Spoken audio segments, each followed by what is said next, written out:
皆さん、こんにちは。レステレ、チベットディスウェイへようこそ。私はチベットテレビのパイゾンです。チベットやダラヤマ王、そして中央チベット政権に関する1週間のニュースをお送りします。それではヘッドラインを見ていきましょう。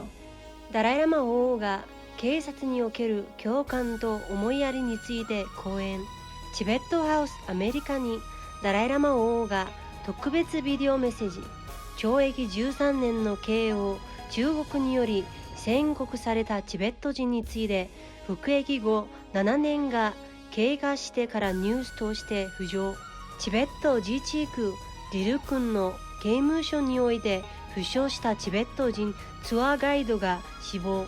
中央チベット政府が公式サイトの機能を刷新。日本及びチェコのチベット支援団体はチベットへの継続的支援を再確認。米国国務省がオンラインによるチベットの新年祝賀に参加。チベットは単なる道徳的な問題ではなく、アメリカの利益である。2020年チベット政策支援法のオンライン祝電より、インド警察財団構成員との会話の中で、ダライラマ王は、警察は自由と民主主義を守るために存在しており、警察にとって動機を考察し、職務執行上の原則を自ら思い起こすことが重要であると述べられました。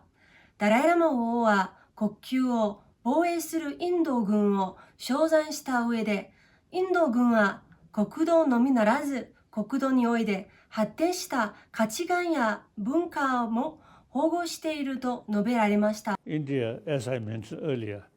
one of the biggest democratic country, now protect this country, not just its border or these things, but protect 1,000-year-old India's tradition. Very important. These Karuna, Ahimsa, you see, these Indian tradition actually world need. ダライラマ王は今週水曜日、インド警察財団の出催により、警察における共感と思いやりについてオンラインによる講演を行われました。チベットハウスアメリカが主催し、毎年恒例で第34回目となる事前コンサートの開催に際して寄せられた特別ビデオメッセージにおいて、ダライラマ王はチベットハウスなどの組織によるチベットの伝統と文化を促進する上での大々な貢献に対して感謝されました。And some organization like Tibet House is very useful, very helpful to make clear what is Tibetan culture. And those people who helping Thurman, so these, I think, gradually will be a sort of informer to new area or west. So therefore, I really appreciate Bob Thurman, my long time my friend. 2013年にナムダックというチベット人男性が中国により懲役13年の判決を受けたという報告が最近になって浮上しました。2013年7月から7年以上が経過してからナムダ氏の逮捕について報道がなされ、ナムダ氏はチベットの首都ラサから50キロ弱に位置する中州刑務所に投獄されているということです。ナムダ氏はいわゆるチベット自治区のナクチュ・デュルクンの出身です。伝えられるところによれば、ナムダ氏はチベット人をインドに避難される手助けをしたことにより、刑を宣告されました。情報筋によると、ナムダ氏に加えて6名から7名のディルクン出身のチベット人が、その当時、懲役13年の禁錮刑を言い渡されたとのことです。しかしながら、氏名や罪状などの詳細については、未だ明らかとなっていません。中央チベット政権情報国際関係省によれば、南沢氏は中膵炎を患い苦しんでいるとのことですが、中国当局が過去2年間にわたり、家族や親類との刑務所における面会を禁止するなど、南沢氏の病状の詳細を隠す可能性が高いとしています。チベット人ツアーガイドの群直ジンバ氏51歳は懲役21年の判決を受けて中国の刑務所においで服役中でしたが、刑務所内で負傷したことにより2月6日にラーサ市内で亡くなりました。非営利の国際人権団体であるヒューマン・ライツ・ワッチが群直ジンバ氏は脳出血を起こして麻痺していたと報じています。ヒューマン・ライツ・ワッチによると、群直ジンバ氏は2013年11月8日、家族も知らされないまま中国当局により拘束されました。2013年、地元のチベット人はすべての家々に中国の国旗を掲げることを余儀なくされるなどした中国当局による強制的な中国国旗掲揚キャンペーンに対抗しての一連の平和的な抗議活動の後、リル郡から数百人のチベット人が拘束されました。群直氏はその時拘束されたうちの一人でした。その後、群直氏は地元での抗議活動に関する情報を海外メディアと共有したことで、国家機密を漏洩したとして有罪判決を受け、懲役21年の刑を宣告されていました。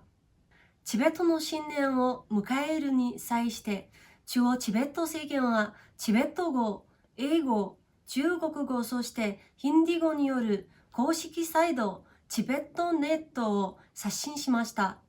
刷新された公式サイトには、改良された検索エンジンや出版物についてダウンロード可能となるなどの新機能が含まれています。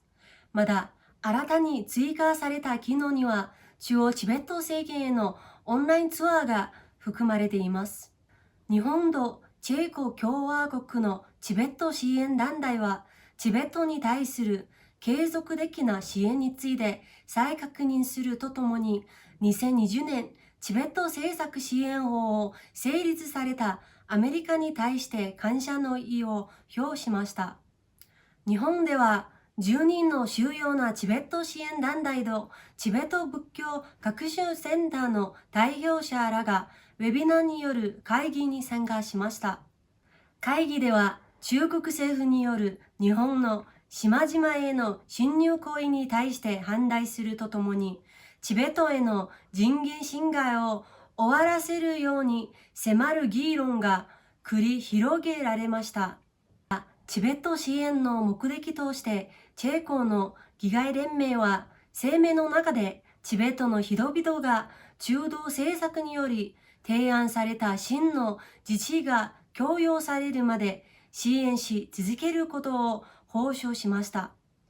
アメリカ国務省は先週土曜日にオンラインによるチベット新年祝賀を主催し、アンドニー・ブリッケン国務会長はチベットの新年祝賀のために事前に録画された挨拶の中で、バイデン政権はチベットの現行的、そして文化的な遺産に敬意を表するとともに、これを保護し、尊重することについて約束し、保証しました。オンラインによるチベットの新年祝賀会では、リサ・ピターソン報道官を含む多くの国務省高官が出席したほか、チベットワシントン DC 事務所代表のムンドゥプティリン氏、チベット国際キャンペーン会長のリチャード・ゲアー氏らの特別出席者による挨拶や、北アメリカ在住のチベット人らによる伝統的な歌謡や挨拶として、チベット新年の祝辞が見受けられました。マサチューセッツ州地域チベット協会は、歴史的な2020年チベット政策支援法が可決された成功を記念し、またジム・マクゴアン下院議員とマルコ・ルビオ上院議員の功績を称えて、今週水曜日にオンラインによる祝賀会を主催しました。習主席大臣のロブサンセンゲ博士、ベザニー・ブロス氏、中央チベット政権元会長のダ・ジュン・シャーリン氏、トット・リッド氏、中国委員会事務局長のジョナサン・スタイバッツ氏、チベット・ワシントン DC 事務所代表のウンドゥプ・セリン氏、チベット国際キャンペーン在定総裁のプジュン・セリン氏、スチューデンツ法フリーチベット事務局長のドジ・チェデン氏、北米チベット協会総裁、マサチューセッツ州地域チベット協会総裁のツェリン・トゥンドゥプ氏、他の議会職員らがオンラインによる祝賀会に参加しました。習主席大臣のロブソン・センゲ博士は、2020年チベット政策支援法の成功に尽力されたマック・ゴアン下院議員に感謝の意を表するとともに、マック・ゴアン下院議員とルビオ上院議員の双方がチベットを国際フォーラムの議題として復活させた最も重要な改革者であると言い添えました。90分間にわたるシャーオン祝賀会では、チベットに対するアメリカによる支援のもう一つの本質的な課題を打ち破る革新的な解決策を示し、まだアメリカがチベットにとって重要な取り所であり続けていることを章としてのチベット政策支援法の重要性について重ねて述べられました。今週のニュースはここまでです。次回またお会いしましょう。良い週末をお過ごしください。どうもありがとうございました。